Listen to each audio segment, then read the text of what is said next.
दुसरी गोष्ट,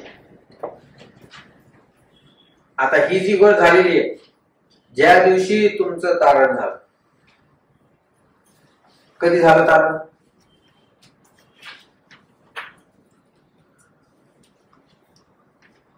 सचिन भाऊ, तारण झालं का? कधी? हो, पण कधी ठेव? 2011. 2011 म्हणजे ही घडून गेलेली गोष्ट आहे ना. म्हणजे हे आमचं भूतकाळाचं तारण आम्हाला दर्शवतं. तारणाचे 3 पदर आम्हाला या वाक्यामध्ये पाहायला मिळते. किती पदर आहेत तारणाचे? 3. ठीक आहे. हे भूतकाळाची गोष्ट आम्हाला या ठिकाणी पाहायला मिळते. ज्या दिवशी आम्ही प्रभूला तारणा म्हणून काय केलं? स्वीकारलं. त्याच दिवशी किंवा त्या दिवसापासून आतापर्यंत किंवा त्या दिवशी आम्हाला प्रभूने नरकाच्या सजेपासून काय केलं? सोडवलं. किती अद्भुत गोष्ट आहे. नरकाच्या सजेपासून तुम्हाला मला सोडवण्यासाठी कोणीच समर्थ नव्हता, कोणी तयार नव्हता आणि अशक्य कोटीतली काय होती ती बाब. परंतु प्रभू येशू ख्रिस्तामुळं ती अशक्य कोटीतली बाब काय झाली? शक्य झाली. तुमचं माझं तारण झालंय याचा अर्थ भूतकाळाची गोष्ट आहे ती. ज्या दिवशी आम्ही प्रभूचा स्वीकार केला त्या दिवशीच प्रभूने आम्हाला सजेपासून काय केलं? सोडवलं. ठीक आहे. दुसरी बाब त्या ठिकाणी काय लिहिली? पापाचा दंडापासून म्हणजे सजेपासून सुटका. आता पुढे पापाचा सामर्थ्यापासून सुटका है ना. जे इंग्लिश नोट्स रेफर करत आहेत ते तुम्ही थोडा पोर्शन वाचून घ्या. You will have 3 words there. From the penalty of sin, now, power of sin and future presence of sin. हे 3 शब्द आहेत ते. तर मराठीमध्ये पापाच्या सजेपासून सुटका मिळाली, भूतकाळाची गोष्ट. वर्तमान काळ, ज्या दिवशी तारण झालं माग भूतकाळामध्ये, त्या दिवसापासून आतापर्यंत पापाच्या कशापासून सुटका होते? आता पॉवर पासून, सामर्थ्यापासून काय होते? सुटका. त्याचा अर्थ काय होतो? पापाच्या सामर्थ्यापासून सुटका होतो म्हणजे काय? ज्यावेळेस एक व्यक्ती प्रभू येशू ख्रिस्ताला तारणारा म्हणून स्वीकारतो त्यावेळेस बायबल सांगतं तारणाच्या अगोदर तो मेलेला आहे. कुठं लिहिलं ते? Very good. इफिस्करास पत्र 2 अध्याय 1 वचन. You are dead in your sin and trespasses. मग हा जो मेलेला व्यक्ती आहे हा कोणासाठी मेलेला आहे? म्हणजे कोणाच्या संदर्भात मेलेला आहे?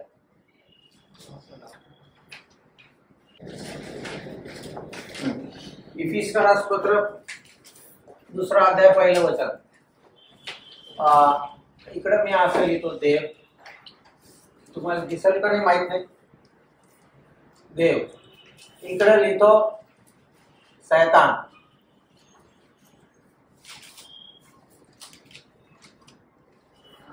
मी लिहितो, तुम्ही समजून घ्या बरं का. तुम्हाला दिसणार नाही कदाचित ते बारीक असतं. आता इफिस 2:1 प्रमाणे मनुष्य काय? मृतावस्थेत. देवासाठी का शैतानासाठी? देवासाठी. हा मनुष्य काय झालेला आहे? मृत झाल्यामुळे याला आडवा काढतो बरं का. हा देवासाठी काय झालेला आहे? मेलेला आहे. परंतु त्याच सोबत हा व्यक्ती शैतानासाठी कसा आहे? जिवंत. हे सत्य आम्हाला समजणं गरजेचं आहे. एक व्यक्ती तारणा अगोदर देवासाठी काय झालेला आहे? मेलेला आहे. वो कुछ भी नहीं कर सकता. देवासाठी कुठल्याच प्रकारचं हा मेलेला माणूस कोणतं सत्कर्म करेल सांगा मला तुम्ही. What good work this dead person can do. करू शकतं? म्हणजे शक्यता आहे का करण्याची? आहे दीपेश? नाही, 0%. म्हणून आम्हाला हे सत्य समजणं गरजेचे. तारणा अगोदर आमचे सत्कर्म मेलेल्या कामांसारखेच. मला दुःखाने सांगावं लागतं हे. तुम्ही चांगले लोक आहेत सगळे, तारणा अगोदर पण स्वभाव चांगला होता तुमचा, परंतु जे चांगले काम आम्ही आमच्या तारणा अगोदर केले ते कसे आहेत?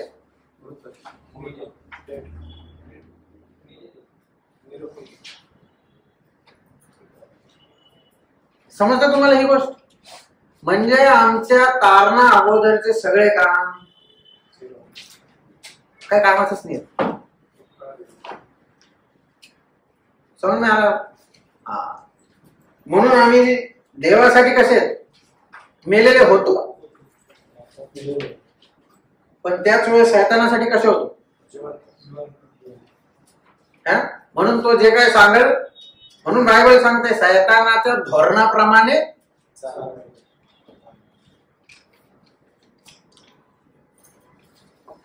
काही जण आता पण आहेत तसे चालणार आहे. आता एकाच वेळेस देवासाठी मेलेला आणि शैतानासाठी मेलेला ऐसा हो नाही सकता. दिस इज इम्पॉसिबल. तुम्ही कुठंतरी, म्हणून प्रभू म्हणतो कोणत्या तरी एका मालकाची काय करा, दोन मालकाची काय करता येत नाही, चाकरी नाही करता येत. एका वेळेस इकडं पण मेलेला इकडं पण मेलेला होऊ नाही शकत. एकाच वेळेस इकडं पण जीवन इकडं पण जीवन होऊ नाही शकत. Impossible, highly impossible. समजणार आपण? आता ही तारणा अगोदरची तसा आहे मनुष्याची, पण आता तारणानंतर काय झालं, हा मनुष्य काय झाला आणि इकडे काय झालं. समजणार आपण? हे ट्रान्झॅक्शन झालेले आहे तुमच्या माझ्या जीवनामध्ये. ज्यावेळेस तुमचं माझं काय झालं, तारण झालं. आम्ही अगोदर मेलेलो होतो देवासाठी, म्हणून देवासाठी कुठल्याही प्रकारचं काम करण्याच्या, म्हणजे काय म्हणणार त्याला, करूच शकत नव्हतो मेलेला असल्यामुळे. मेलेला माणूस हालचाल करू शकतो का? काय करत होतो मेलेला माणूस? कुछ नाही करू शकता. आता दुसरी गोष्ट, तोच माणूस शैतानासाठी कसा जिवंत. म्हणून आम्ही किंवा तारण न झालेला व्यक्ती कितीही चांगला असला तरी तो शैतानाच्याच धोरणाप्रमाणे चालत. हे सत्य आम्हाला शिकणं गरजेचं. परंतु ज्या वेळेस एक व्यक्तीचं काय होतं, तारण होतं, मग तो देवासाठी कसा होतो, जीवन. इंग्लिश भाषांतरामध्ये त्याच वचनामध्ये लिहिले, तिथंच ही हॅज क्विकन्ड अस. पण मराठी भाषांतरामध्ये मला वाटतं 5व्या का 6व्या वचनात तो शब्द आलेला आहे. 5व्या ना? हा. त्याला काय लिहिले ते तुम्हाला त्यांनी जीवन केलं असं लिहिलं. Yes yes. तर तारण झालेला मनुष्य देवासाठी काय आला, जीवन. पण त्याच बरोबर शैतानासाठी काय मेले. एकाच वेळेस देवासाठी आणि शैतानासाठी माणूस जिवंत राहू शकत नाही. म्हणून पाऊल एका ठिकाणी असं म्हणतो की आम्ही जगासाठी मेलेले आहोत असे माना, असं लिहिलंय. गणा आणि माना असे दोन शब्द आहेत. म्हणून आम्हाला हे समजणं फार गरजेची गोष्ट आहे. आता ज्या वेळेस शैतानासाठी हा मनुष्य मेला, आता शैतान ह्याला काही सांगाल, हा ऐकायला तयार आहे का, बसला का नाही? क्यू? कारण मेला.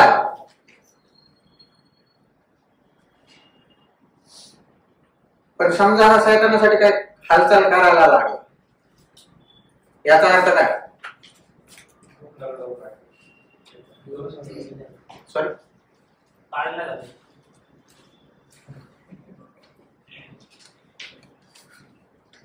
एकदम तिथपर्यंत नाही पोहोचू शकत आपण, हळूहळू जावे. विश्वासणारे पाप करतात का नाही?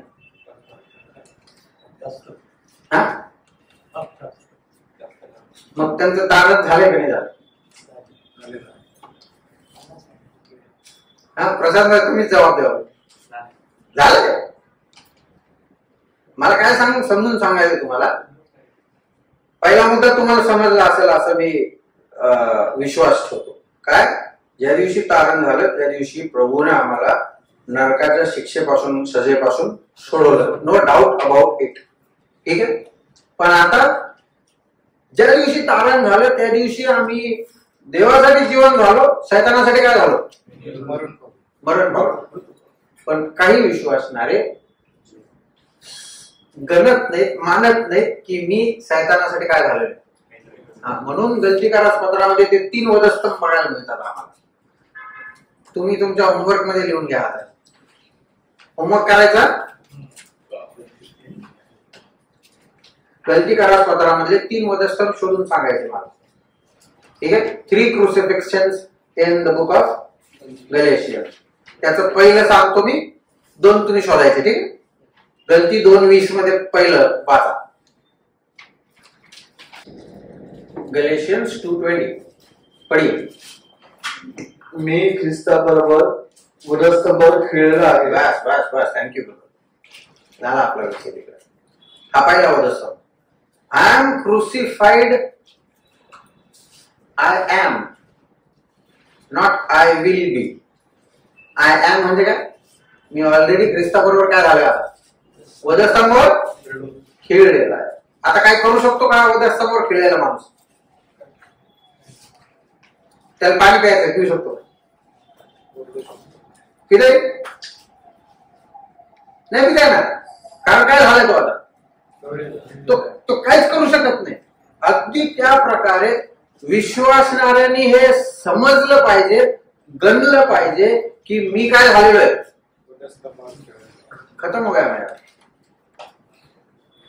आता अजून एक हे समजण्यासाठी एक उदाहरण मला द्यावं लागेल तुम्हाला.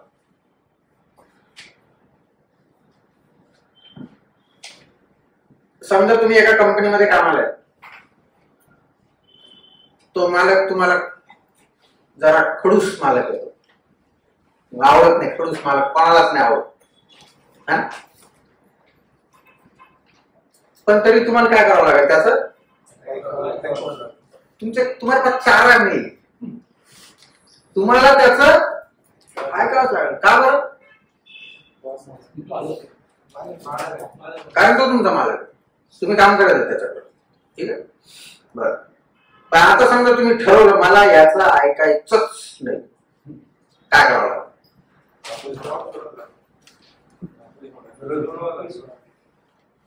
राजीनामा टाकावा लागेल, है ना. त्यांनी घेऊ का नाही घेऊ तो भाग वेगळा आहे, परंतु तुमच्याकडून तुम्ही राजीनामा टाका. झाला एक्सेप्ट राजीनामा, असं समजून झाला. तिथं काही नोटीस पिरियड द्यायची गरज नाही बरं का. शैतानाला काही नोटीस पिरियड द्यायची गरज नाहीये किंवा 1 महिन्यानंतर तो जॉब सोडेल मी, नाही. तिथं स्पॉट रेजिग्नेशन. तुम्ही काय राजीनामा टाकला, त्याला म्हटलेले तारण. तुम्ही मालक काय केला आता, बदलला, नवीन मालक स्वीकारला. कोण आहे तो? प्रभू येशू ख्रिस्त.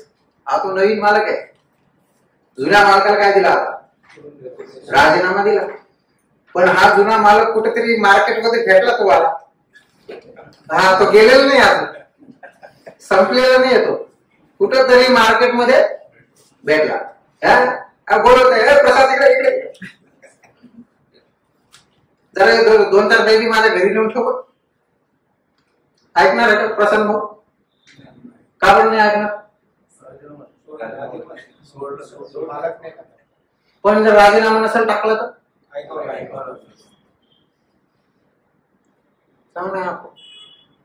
अगदी त्या प्रकारे ज्यावेळेस एका व्यक्तीचं तारण होतं, याचा अर्थ हा तो शैतानाला काय देतो, भाई तेरा मेरा कोई संबंध नहीं, आज से तेरा मेरा कुछ संबंध नाता रिश्ता नहीं है. पण हा जुना मालक एवढ्या आसानीने सोडणार नाही आम्हाला. आता हा फरक जाणून घ्या. अगोदर मी त्याच्याकडे नोकरी करत असल्यामुळे तो मला आज्ञा द्यायचा, हे कर उठ बैस, आणि मला ते काय करावं लागायचं, पालन करावं लागत. परंतु ज्या क्षणी मी राजीनामा दिला तरी पण तो बॅग उचलण्यासाठी सांगणारच आहे. पण जर तुम्ही मी त्याचे बॅग उचलल्या याचा अर्थ तुमच्या नायासारखा मूर्ख दास कोणीच नाही. राजीनामा दिल्यानंतर सुद्धा काय करते, ऐसे बहुत विश्वासणार है. राजीनामा दिला फिर भी उसका सुन रहे है ना. म्हणून आम्हाला हे समजणं सत्य फार गरजेची गोष्ट आहे. आता त्याचा अधिकार आमच्यावर चालत नाही. जोपर्यंत नोकरीवर होतो तोपर्यंत अधिकार होता, पण आता राजीनामा टाकला, आता अधिकार नाहीये. पण तो जो मालक आहे ना, तो मी सांगितल्याप्रमाणे एवढ्या सहजासहजी तुम्हाला मला सोडणार. तो आता अधिकार नाही गाजवणार, अधिकारयुक्त वाणी घेऊन येईल तो, तेवढं काम कर. पण तुम्ही बी हुशार असले पाहिजे. तुम्ही मी म्हणजे ते ज्ञान आम्हाला असलं पाहिजे, ती स्मरणशक्ती आम्हाला असली पाहिजे की मी ह्याला काय दिलेलं आहे, राजीनामा दिला. आता तो अधिकारने चालवणार, परंतु त्याने आता एक नवीन तकनीक, नवीन तरकीब शोधून काढलेली. विश्वास ज्यांनी त्याच्याकडे राजीनामा दिलाय त्यांना कसं अडकवायचं ही नवीन त्यांनी काय केलेली आहे, संशोधन केलेलं आहे. खूप मोठा सायंटिस्ट होतो. काय सायंटिस्ट काय केलं त्यांनी संशोधन, आता आज्ञा तर नाही देऊ शकत, दिल्या तरी ते काही लोक ऐकणच पाहिजे. मग आता काय करायचं, आकर्षण ठेवले त्यांनी आता विश्वासणाऱ्यांच्या पुढं. काय ठेवले, आज्ञा नाही देऊ शकत, पण काय करते आता, गाजर लटका आहे हमारे सामने. मध्ये कोणतं पण गाजर असू शकत. समज नाही आला. अशा काय म्हणतात त्याला, प्रलोभनांना, अशा आकर्षणांना विश्वासणारे काय होतात, बळी पडतात.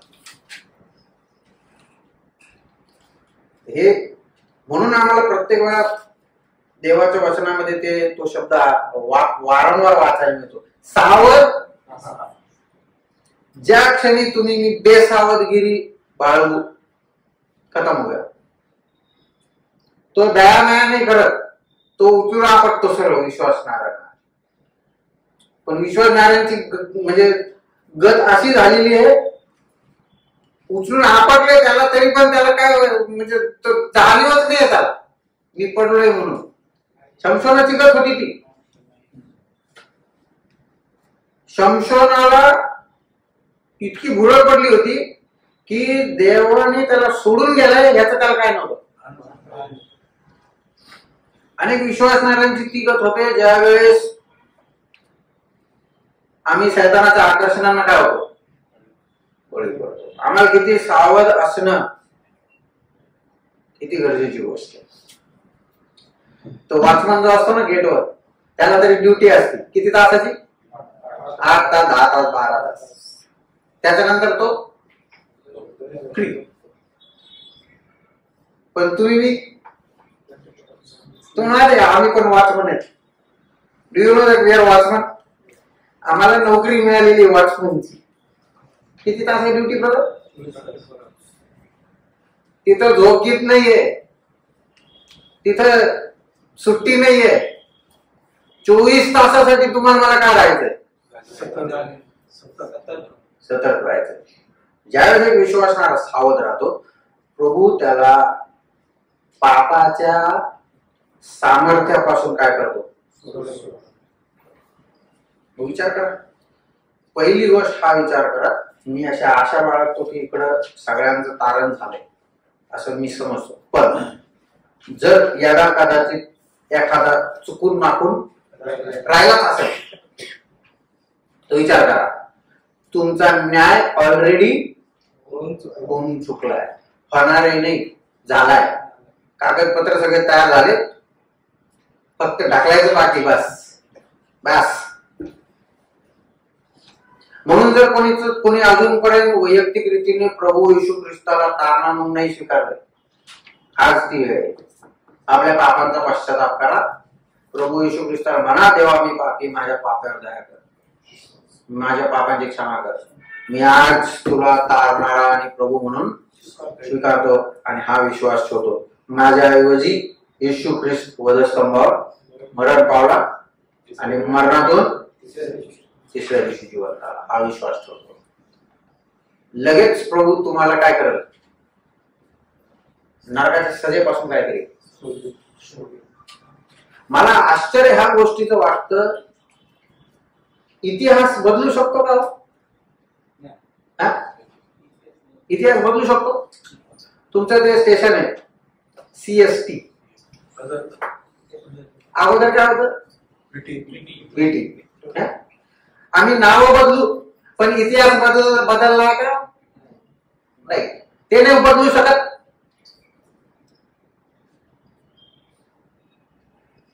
आमच्या भारताचा पण इतिहास आहे.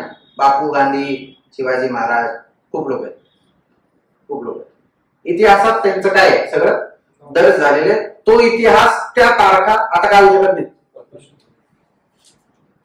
मला आश्चर्य हे वाटतं, जो पापी मनुष्य प्रभूला तारणार म्हणून स्वीकारतो, त्याचा इतिहास प्रभू काय करतो? मला आश्चर्य वाटतं. तुम्हाला वाटतंय का नाही माहित नाही मला, पण मला तर वाटतंय प्रभूने माझा इतिहास काय केला.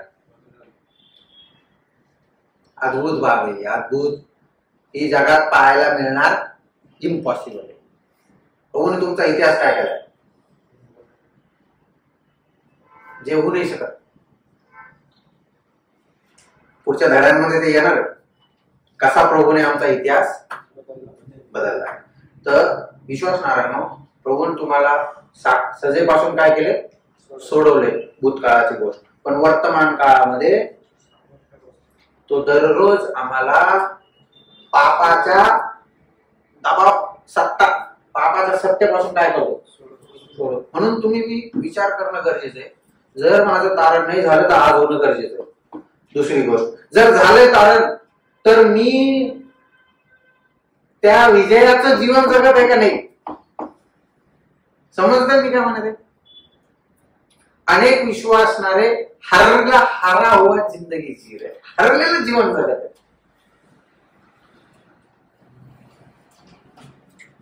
समजणारा नाही काय बोलला?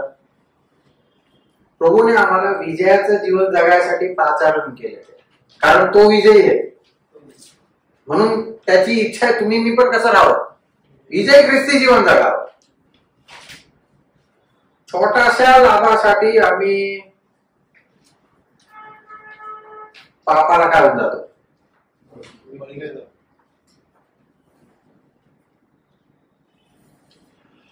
यीशु मसीह को बेच डालते हम 5-5 रुपए के लिए,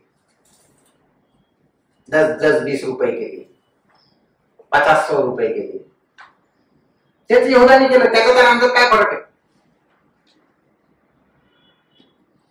यहुदाला खूप आम्ही असं टाकून बघतो आहे का नाही? पण तो यहुदा दुसरा तिसरा कोण नाहीये. कोण आहे तो? काय तो उभा आहे? याचं गांभीर्य घेणं फार महत्वाचं आहे. तारण हे असं फुकट मध्ये झालंय तारण, विनामूल्य, परंतु त्याच्या पाठीमागे ह्या सगळ्या खूप मोठ्या गोष्टी आहेत. म्हणून पापाची सत्ता तुमच्यावर माझ्यावर चालली नाही पाहिजे. ज्याचं तारण होतं ना त्याला प्रभू पापाच्या सत्तेपासून काय करतो? असं कोणतं एक पाप आहे का जे मी सतत करत आहे? समजलं मी काय म्हणत आहे? तारणानंतर असं कुठलं एखादं पाप आहे का, किंवा एखादं व्यसन आहे का, किंवा एखादी वासना आहे का जे मी सतत करत आहे? याचा अर्थ त्या पापाच्या सत्तेपासून अजूनपर्यंत तुम्ही काय झालेले?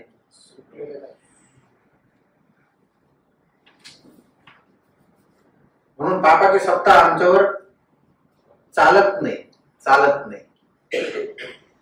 म्हणून हे विश्वासणाऱ्यांनी हे फार गांभीर्याने गोष्ट शिकली पाहिजे की कुठल्या प्रकारचा कोणाला खोटं बोलायची सवय असते, है ना? खोटं बोलणं पण काय, कोणाला फक्त अर्धवट काय म्हणतात त्याला, अर्धच गोष्ट सांगायची सवय असते, आधायच मत आहे. अर्ध्या सत्याला काय म्हटलेलं आहे, पाप म्हटलेलं आहे. अब्रामाने केलं माहिती आहे, त्याची बायको होती, बहीण मांडला. बरोबर आहे, त्याने खोटं बोलला का तो? नाही, होती त्याची बहीण, बरोबर आहे, परंतु पुरी सच्चाई नाही बताया. तेव्हा बहीण होती, पण आता कोण आहे? झूठवाला. बायबल त्याला खोटं सांगतो. काही विश्वास नाही, खोटं बोलल्याशिवाय जमतच नाही. पापाच्या सत्तेपासून काय झाले नाही, सुटले नाही. नुकसान झालं तरी विश्वासणाऱ्यांनी काय बोललं पाहिजे, खरं बोललं पाहिजे. आताची कालची गोष्ट सांगतो तुम्हाला. म्हणजे मी इथं माझी फुशारकी करायला आलो नाहीये, परंतु जेव्हा मी वचन शिकवतो तेव्हा मला पण माझ्या जीवनात काय करावं लागते, पालन करावं लागतंय वचन. माझ्या बायकोने मला डब्बा करून दिला. आम्ही काल संकेश्वरला होतो. म्हटलं डब्बा दे, गाडी 7 वाजता आहे, तेवढ्या लवकर काय जेवण होणार नाही. पण मला 6:30 भूक लागली. मी घरातच जेवण घेतलं, तरी पण डब्बा सोबत घेतला. आता काय भूक लागणार, डब्बा तर काय खाल्ला नाही. दुसऱ्या दिवशी बायकोने विचारलं, डब्बा खाल्ला का?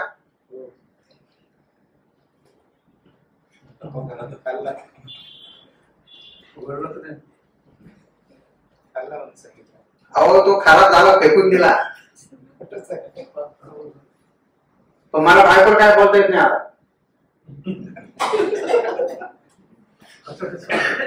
तिने विचारली, मेहनतीने काय केलाय, मेहनतीने बनवलाय. पण मला सांगावं लागलं, बाई मी तर काय डब्बा खाल्ला नाही, मी खराब झाला तो सकाळी. तिने विचारलं, एक घास पण नाही खाल्ला का? नाही खाल्ला. तिला काय पुढे बोलायचं बोलू द्या, सुनना पडेगा. ती म्हणाल मला आता घरी गेल्यावर, माहित नाही म्हणते घरी, म्हणाल कदाचित तुम्ही एवढ्या मी तुम्हाला काय दिला, तुम्ही खाल्ला नाही. ते पुढचं काही जे काय असेल ते, पण मला सत्य बोलणं आवश्यक. विश्वासणाऱ्यांना विजयाचं जीवनासाठी प्रभूने काय केलंय, हारे हुए लोक नाही आहे, गिरे हुए लोक नाही आहे. तारणफार अद्भुत मोठी गोष्ट आहे. तिसरी महत्वाची गोष्ट काय तिथं लिहिलंय, उपस्थितीपासून. हा, पापी मनुष्याला प्रभू येशूच्या मृत्यूच्या द्वारे पापाच्या सजेपासून, पापाच्या सामर्थ्यापासून, जर कोणी असेल अजूनपर्यंत पापाच्या सामर्थ्यात किंवा सत्तेमध्ये, तर बाहेर निघा. जगा आहे, चान्स आहे, मार्ग आहे. आणि तिसरी गोष्ट काय लिहिली, पापाची उपस्थिती. मी त्याला शब्द लिहिलाय, पापाची समक्षता. पापाच्या शिक्षेपासून सोडवलं भूतकाळ. आज वर्तमान काळात प्रभू मला पापाच्या सत्तेपासून काय करतो, सोडवतो. पापाची सत्ता विश्वासणाऱ्यांवर नाही चालत बरं का, पण त्या सत्तेच्या ऐवजी शैतान काय करतो, आकर्षण ठेवतो आम्हाला आमच्या पुढे पापाचे. पुढून पाप नाही दिसत, ते पुढून आकर्षण दिसते भारी, पण त्याच्या पाठीमागे काय, उसके पीछे पाप. आणि तिसरी गोष्ट, तो पापाच्या समक्षतेपासून आम्हाला सोडविल. हे भूतकाळ भविष्य काळाची गोष्ट आहे. ठीक आहे. तर when a person is saved, he is saved from the penalty of sin, past tense. When a person is saved, since salvation, आता प्रेझेंट मध्ये, he is being saved. आमचं रोज त्याला म्हटलेलं रोजचं तारण, समजलं.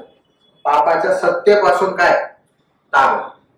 ज्या दिवशी विथ माय अंडरस्टँडिंग. तुम्हाला माहिती आहे ज्यावेळेस एखादं पत्र लिहिण्यात येतं ना, तिथं वरती तिथं कुठेतरी असं एक मजकूर लिहिलेला असतो, to the best of my knowledge. वाचले का कधी असं तुम्ही? म्हणजे हे जे काही वरती लिहिलंय हे दिस इज ट्रू, हे खरं आहे, हे सत्य आहे. आणि मी खाली काय करते? स्वाक्षरी करत आहे की हे वरचं लिहिलेलं काय. अगदी त्या प्रकारे आम्हाला हे समजणं गरजेचं आहे की विश्वासणाऱ्यांना पापाच्या सजेपासून सोडवले, पापाच्या आता वर्तमान काळामध्ये पापाच्या सत्तेपासून काय करते? सोडवते. आणि भविष्य काळामध्ये पापाच्या समक्षतेपासून काय करणार आहे? कधी सोडवल? भविष्य काळ तुझे कब होने वाला है? आप भी जवाब दे सकते हैं. कधी सोडवल पापाच्या समक्षतेपासून?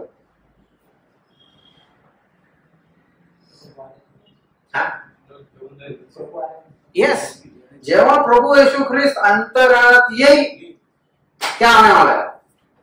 विश्वासणाऱ्यांना म्हणजे काय? पापाच्या समक्षतेपासून सुटका. आता आम्ही पापाच्या समक्षतेमध्ये आहोत, आम्हाला आजूबाजूने काय? सत्तर पाप. बायबलचा सगळ्यात मोठा विषय एक पाप. हा सगळ्यात मोठा विषय बायबलचा. वो छोड़ने नहीं वाला है आपको मरते दम तक. पण आम्हाला काय राहायचं? विश्वासणारा he cannot be sinless. A believer cannot be sinless. म्हणजे पापविरहित नाही राहू शकत तो. But he should sinless. समजलं तुम्हाला मी काय म्हणलो? त्याचं पाप करण्याचं जे प्रमाण आहे, प्रमाण ते काय झालं पाहिजे? हळूहळू हळूहळू कमी झालं पाहिजे. कधी तपासता का तुम्ही आपलं जीवन की दिवसभरात प्रभू कुठं कुठं चुकलं, काय काय केलंय? आम्हाला तपासणं गरजेचं आहे. अकाउंटंट आहे का इकडे कोणी? Anyone doing in job of accountancy? नाही. मी थोड्या दिवस अकाउंटंटचं काम केलं म्हणून मला थोडस जास्त नाही थोडं माहिती, बेसिक. बरं, रोजच्या दिवसाचा हिशोब जर आम्ही ठेवला नाही,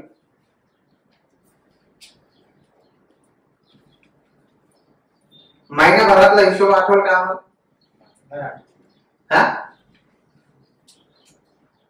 काल दुपारी काय जीवन केलं तेच लक्षात आलं. ते मला डोकं खाजवावं लागतं.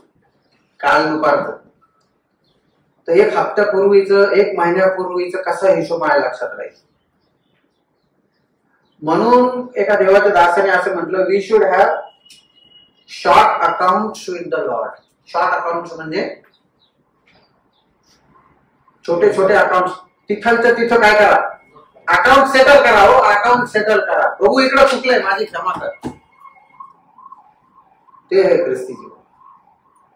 हे समजणं आम्हाला फार गरजेची महत्वाची गोष्ट आहे. हे 3 महत्वाचे सत्य तुम्हाला कळलेत का? पापाच्या शिक्षेपासून सोडवलं, सजेपासून सोडवलं भूतकाळात. वर्तमान काळात पापाचं सामर्थ्य किंवा सत्तेपासून दररोजचं तारण आहे. आणि भविष्य काळामध्ये समक्षतेपासूनच प्रभू आम्हाला काय करणार? सोडवणार. ठीक आहे. हे खूप अद्भुत गोष्टी आहेत, हे आम्हाला समजणं फार महत्वाचं.